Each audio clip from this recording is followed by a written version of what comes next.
Salut à tous, on se retrouve aujourd'hui pour parler du Paris Saint-Germain ce lundi 30 juin et on commence bien évidemment avec le match hier les gars, c'est un match de Coupe du Monde des clubs, le 8e de finale du PSG contre l'équipe de l'Inter Miami. Bon, pas de souci les gars, le Paris Saint-Germain se qualifie très tranquillement pour les quarts de finale en s'imposant logiquement 4-0, le score aurait pu être beaucoup plus lourd. Bon bref, un doublé de Neves, un but de Achraf Hakimi, un but de Konsokan, un joueur de l'Inter Miami. Et du coup la messe était éditée, il y avait déjà 4-0 à la mi-temps, le PSG a vraiment levé le pied en seconde mi-temps, sinon je dis ça aurait pu être le double facilement. Pour cette équipe de Miami, bon voilà, 4-0, même 8-0, même 1-0 c'est pareil. C'est la qualif bien sûr pour le PSG, c'est bien ça le plus important. Donc les statistiques, 67% de possession de balle, 19 tirs, 9 tirs cadrés, 4 buts ont été marqués. Donc Miami a eu 8 tirs, 3 tirs cadrés, surtout ils ont eu des occasions surtout en deuxième mi-temps quand le PSG a quand même un peu beaucoup levé le pied. Du coup Miami en a un petit peu profité pour tirer, sinon Miami je ne sais même pas s'ils auraient fait une ou deux frappes dans le match. Bon, il y a quand même une sacrée différence de niveau entre les champions d'Europe et une équipe jeune comme cette équipe de Miami qui a quelques stars, mais voilà des stars un peu proches de la retraite. Donc voilà, Paris sans souci. La une du journal L'équipe aujourd'hui, la leçon, parce que c'était une leçon en gros que le PSG a donné à cette équipe de Miami. Et puis comme j'ai dit, le PSG qualifié pour les quarts de finale et du coup on connaît l'adversaire du PSG parce que hier c'est joué Flamengo Bayern et l'équipe qui gagnait affrontait le PSG en quart. Et ben ça sera le Bayern, une connaissance, enfin un club que Paris bien sûr connaît, que le PSG affronte souvent, que Paris avait perdu cette saison en Ligue des Champions, souvenez-vous, en match de poule de décide, je crois une défaite 1-0, souvenez-vous, c'était un corner où Safonov, il a un peu fait n'importe quoi en sortant. Bon bref, là c'est la Coupe du Monde des clubs. Le PSG, je pense, beaucoup plus fort que quand ils avaient affronté le Bayern il y a quelques mois. On verra. Voilà, après, ça reste bien sûr une grosse affiche. Quel favori sur cette rencontre? J'en sais rien. Peut-être le Paris Saint-Germain, peut-être, mais 55 pour le PSG, 45 pour le Bayern, parce que le Bayern, il ne faut pas non plus les sous-estimer. Mais voilà, ça serait une grosse affiche. Et surtout, ce qui est plutôt bon, les gars, et ben c'est déjà l'horaire, 18h et un samedi. Parfait, tout le monde pourra regarder cette rencontre. Ça sera peut-être à 3h du matin, comme Chelsea qui va jouer à un quart de finale. Ils vont jouer à 2 ou 3h du matin. Ça a été compliqué que là, 18h samedi. Je pense que tout le monde pourra regarder, bien sûr, cette rencontre. Toujours sur le match hier, on revient sur le match de Miami. Donc Luis Enrique a disputé hier son 115e match officiel avec le PSG sur le banc de Paris. Il devient ainsi le 3e entraîneur le plus capé sous l'ère QSI devant Unai Emery. Les deux étaient Unai Emery était à 114, maintenant Luis Enrique 115. Donc prochaine cible, Thomas Tuchel qui aura dirigé 127 matchs du côté du PSG. Donc oui, s'il continue à avoir des bonnes performances, Luis Enrique on pense qu'il sera dans le futur, peut-être l'entraîneur le plus capé de l'ère. QSI continue bien sûr à faire jouer magnifiquement cette équipe parisienne. Et toujours avec Luis Enrique qui est en conférence de presse à la fin du match hier. Donc je me sens bien. Après cette victoire, on a débuté ce match de manière presque parfaite en marquant très tôt. On a été excellent en première période. Durant la seconde, on a eu moins d'énergie. Je suis ravi de tous les joueurs dans la mentalité et nous devons continuer à nous améliorer. Et aussi la fatigue, n'oubliez pas que le PSG joue énormément. Puis il y a aussi eu des changements qui ont fait que Paris a été moins bon en deuxième. Puis le score aussi, 4-0. Tu dis, voilà, ça va d'en mettre. Bon, tu peux en mettre 10 vraiment pour humilier ton adversaire. Le PSG, les gars, voilà, 4, ça suffit bien sûr. L'objectif, c'est bien sûr d'avoir des joueurs frais et dispo pour le tour suivant. Donc, c'est pour ça qu'il a beaucoup fait tourner. L'équipe a été un petit peu moins bonne qu'en première mi-temps. Mais bon, voilà, il n'y a rien de catastrophique. Luis Enrique, toujours, nous devons nous concentrer sur cette compétition. Les vacances ne m'intéressent pas. Nous devons penser à récupérer pour le prochain match et penser que nous allons affronter soit Flamengo le Bayern. On sera le Bayern, parce que le match n'avait pas encore eu lieu, le match entre l'équipe allemande et l'équipe brésilienne. Donc, préparer ce match de la meilleure façon et rester concentré. Évidemment, je n'ai pas de préférence entre l'un ou l'autre, bon, ça sera le Bayern. Je dois dire que nous nous sentons très bien. Nous avons commencé le match presque parfaitement avec la possession du ballon. Nous avons créé beaucoup d'occasions et avons marqué. La deuxième mi-temps était différente, mais nous avons très bien réussi. Je suis très heureux bien sûr du résultat. Et le match face à Botafogo était fermé et dans sa surface avec 10 joueurs, 11 avec le gardien de but et ils se sont très bien défendus. La plupart de mes équipes sont dominantes et nous connaissons bien ce genre de jeu. Nous connaissons bien ces matchs contre des équipes qui défendent avec 11 joueurs. Aujourd'hui, nous avons vu deux équipes qui ont essayé de jouer un bon football. Voilà, il donne le mérite quand même du jeu de l'Inter Miami.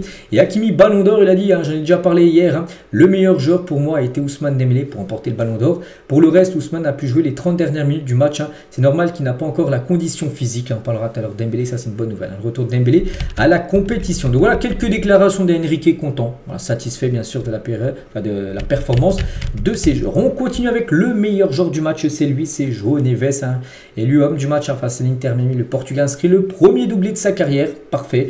Que dire bien sûr sur ce métronome milieu de terrain, en plus buteur, même double buteur. Et João Neves est le premier joueur étranger à inscrire un doublé avec le PSG lors d'un match en compétition internationale de club. Il y a eu des doublés inscrits, par exemple, par des joueurs français, mais pas un joueur étranger. Voilà, donc João Neves est le premier, donc félicitations à lui. Et Neves à la fin du match, donc on a fait un très beau match pour le reste de la compétition. On va continuer à jouer notre jeu, peu importe contre qui on jouera. On a confiance en l'équipe et on est heureux d'être là. On est un peu fatigué, mais on va aller beaucoup mieux, bien sûr, parce que là, prochain match, donc là, tu as joué hier dimanche. Donc c'est vrai que le match n'est pas dans 3 jours, hein, c'est quand même samedi prochain, donc tu as quand même 6 jours de repos, ça c'est bien sûr d'avoir autant de repos, surtout pour Paris, l'une des équipes qui a le plus joué actuellement au monde. Hein.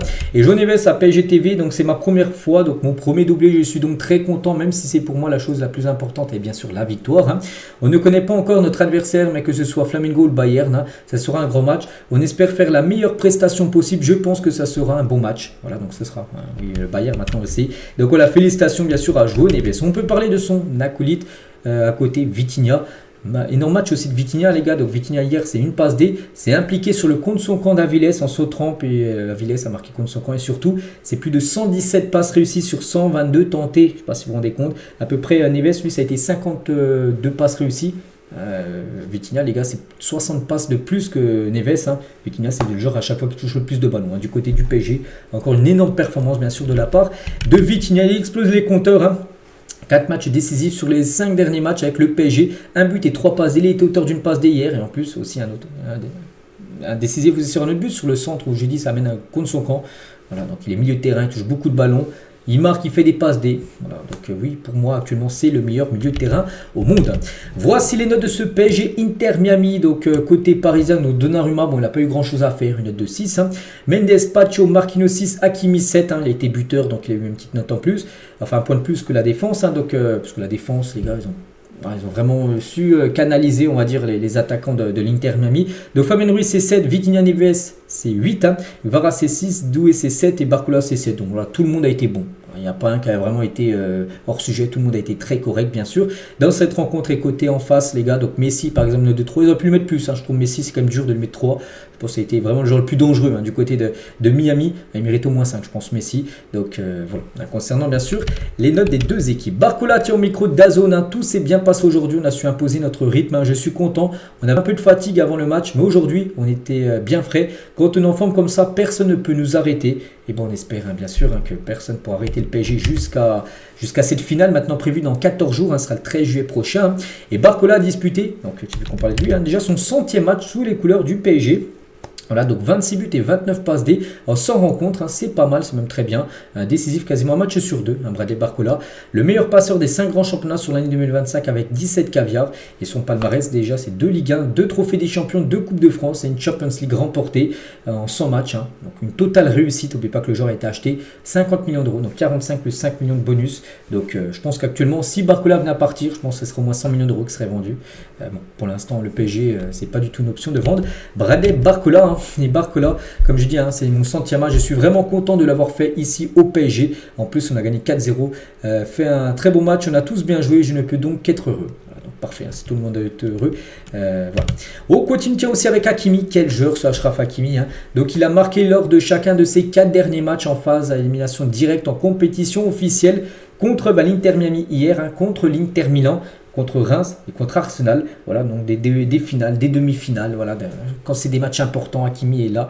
Il répond présent en faisant des gros matchs défensivement, mais aussi offensivement, il marque. Hein, ça, c'est comme un sacré plus quand tes latéraux sont buteurs, comme Achraf Hakimi ou même Nuno Mendes, qui a marqué quand même quelques fois cette saison. William Pacho, depuis que je suis arrivé, l'équipe a été incroyable là, avec moi. C'est une équipe très jeune. Marquinhos et tous les autres m'ont aidé en dehors et sur le terrain. Ils me soutiennent toujours. Hein. C'est phénoménal pour moi. Ici à Paris, on parle toujours du fait qu'il faut que je m'améliore. Je sais que Marquinhos ne sera pas toujours là et j'essaye d'apporter, parce qu'on sait que Marquinhos, hein, bientôt, il partira, on ne sait pas quand. Mais voilà, il y a bien un moment où il partira. On pense qu'après, Pacho sera vraiment le pilier de la défense avec un autre joueur, peut-être Zarbani, qui arrivera en défense centrale. Mais voilà, bien sûr, Pacho qui continue, parce que pour moi, il est facile. Hein. Top 3 actuellement des meilleurs défenseurs centraux au monde. Dembélé, je voulais prendre le rythme. Hein. Ça faisait 3 semaines que je n'étais pas revenu sur le terrain. Et ça m'a fait du bien, il a joué, il est rentré à la 60e, il a joué 30 minutes en gros, Ousmane Dembélé. Je dis au staff hein, que je voulais prendre mon temps pour revenir frais, même si ce n'était pas une blessure importante. Hein, ça m'a fait du bien de couper avant les matchs importants qui vont commencer. Oui, hier c'était un match important, mais là vraiment, le match contre le Bayern va vraiment c'est la très grosse équipe. Bien sûr, oui, Paris a déjà affronté l'Atlético, mais je pense que en grosse équipe, je vous parle. Mais là, le Bayern, je pense, c'est un cran au-dessus de l'Atlético. Donc là, vraiment, c'est un premier gros test là, comme du PSG depuis ce match contre l'Inter Milan en finale de Ligue des Champions. Et Dembélé, il a pu retrouver son ancien coéquipier du Barça, Messi, bien sûr, ancien joueur du PSG, Messi. Donc quel plaisir de te revoir, Léo Messi, le meilleur de tous les temps. J'espère que tu continueras à écrire l'histoire avec l'Inter Miami, comme dans cette Coupe du Monde des clubs. Donc voilà, Dembélé, les gars, il a tout pris de Messi, son maillot, son short, ses crampons. Là, Messi lui a tout donné. Et Dembélé, il a aussi récupéré le maillot de Alba et de Luis Suarez, des anciens coéquipiers aussi de Dembélé quand il était du côté du FC Barcelone. En parlant de Léo Messi, parce qu'on pense à Miami, tout ça. Et voilà, quand on pense à l'Inter Miami, on pense directement à Messi. C'est vrai que ça a été compliqué pour l'ancien joueur du PSG. Parce que là, il a pu voir vraiment la grandeur maintenant, ce qui est devenu le PSG depuis son départ. La meilleure équipe du monde, tout simplement. Enfin, pour l'instant d'Europe, peut-être du monde là dans quelques semaines, on verra. Enfin, quelques jours, vu que la finale c'est le 13 si Paris arrive. Et le PSG est une grande équipe qui vient de remporter la Ligue des Champions. Ils sont très bons. Voilà les mots en gros de Messi sur le PSG. Donc il y avait des ex-coéquipiers avec qui j'ai eu une très bonne relation lors des 2 années que j'ai passées à Paris. Par exemple, Donnarumma, il est toujours très ami avec Donnarumma. Hakimi aussi, il a eu une très bonne relation avec Hakimi quand il est au PSG. Donc il a toujours du respect avec tous et je suis très reconnaissant de ça. Voici, c'est pour ça qu'il a eu beaucoup d'accolades. Il a parlé avec beaucoup de joueurs comme Marquinhos aussi, bien sûr, qu'il avait côtoyé au Paris Saint-Germain il y a quelques temps. Donc voilà, c'est vrai que Messi a impressionné face au PSG. Marc Ollet l'a dit, c'est incroyable de jouer contre une légende comme Messi. On voit qu'il a encore les pieds pour jouer dans des grands clubs. Luis Enrique l'a dit, le coach. Donc tout le monde a pu voir les qualités de joueur qu'il a encore.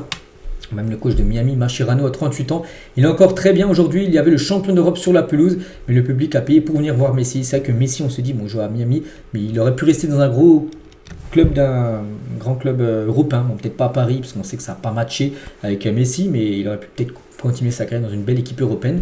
Léo Messi, même Désiré Doué, il a dit à Messi, c'est un GOAT, il m'a inspiré quand j'ai été petit. On en parlera dans 20, 30 ou 50 ans même de Léo Messi. Il a marqué l'histoire, c'est l'un des plus grands joueurs de l'histoire, il a inspiré toute une génération. Donc voilà encore l'immense respect bien sûr de certains joueurs du PSG, bien sûr Lionel Messi ou même Kvaratskhelia, tiens, sur Instagram, partager le terrain avec toi était un véritable plaisir. Ils n'ont jamais joué ensemble, mais voilà, Kvaratskhelia est fan bien sûr aussi de Léo Messi. Tiens, Messi n'a pu repartir avec le maillot, le nouveau maillot du PSG qu'il a échangé avec Achraf Hakimi.